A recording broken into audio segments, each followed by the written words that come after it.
3 రకాల ఫ్రూట్సు, 30 నిమిషాల టైము, ముప్పావు కప్పు పంచదార. ఏంటండి కిరాణా సరుకులు చెప్తున్నా అనుకుంటున్నారా?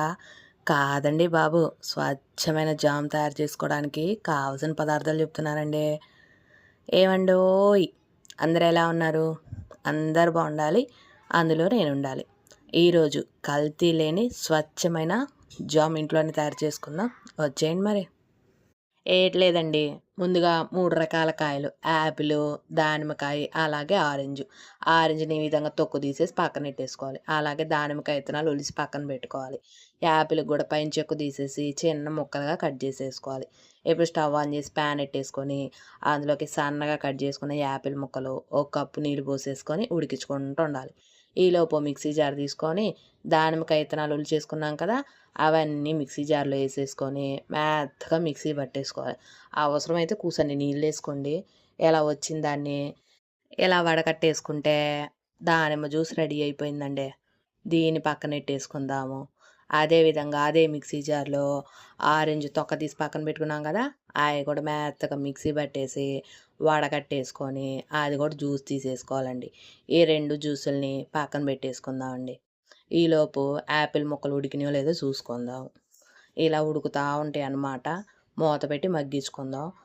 కాయలు మిక్సీ బట్టగా వచ్చిన ఈ పిప్పిని పడేయకుండా కూసంత బియ్యపిండేసుకొని మొహానికి రాసేసుకుంటే తెల్లగా మెరిసిపోతారండి. ఈలోపు యాపిల్ కొంచెం ఉడికిపోతా ఉంటే ఇలాగా గెంటి పెట్టి మెత్తగా మెదిపేసుకోవాలండి.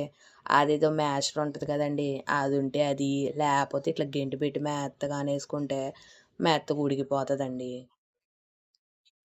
ఇలా ఉడికిపోతున్నప్పుడే ఇందులోకి దానిమ్మ జ్యూసు, అలాగే ఆరెంజ్ జ్యూసు 2 పోసేసుకొని ఓ పాలు కలిపేసుకోవాలండి.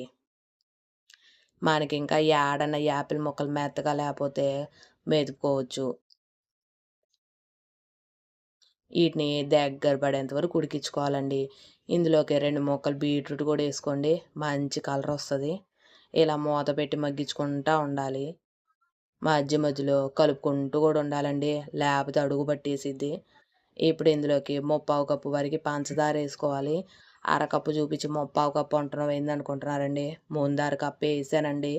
తర్వాత సరిపోలేదని ఇంకో పావు కప్పు ఏసానండి. మొత్తం కలిపి చెప్తున్నానండి మరి మీకు. ఇట్టాగే ఉడికించుకుంటా, కలుపుకుంటా ఉంటే దగ్గర పడిపోతా ఉంటదండి.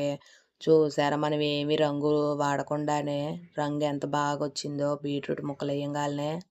ఇందులో చివరగా కూసంత నిమ్మరసం పిండేసుకొని ఉడికిందో లేదో చెక్ చేసుకుందామండి. ఇలా ఓ ప్లేట్ తీసుకొని దాని మీద ఈ జామేత్తే పైనుంచి సర్రమని జారకుండా ఉంటే ఉడికిపోయినట్టండి. అంతే అండి. దించేసుకొని చల్లబడ్డాక ఒక గాజు సీసాలో పెట్టుకొని ఫ్రిడ్జ్‌లో పెట్టేసుకుంటే నెల రోజుల పాటు నిలవ ఉంటదండి. మరి బావుంది కదండీ! చూసారు కదా! ఓ పాలు ట్రై చేసేయండి మరి. ట్రై చేసి ఎట్టొచ్చిందో కూడా కామెంట్‌లో చెప్పేసేయండి.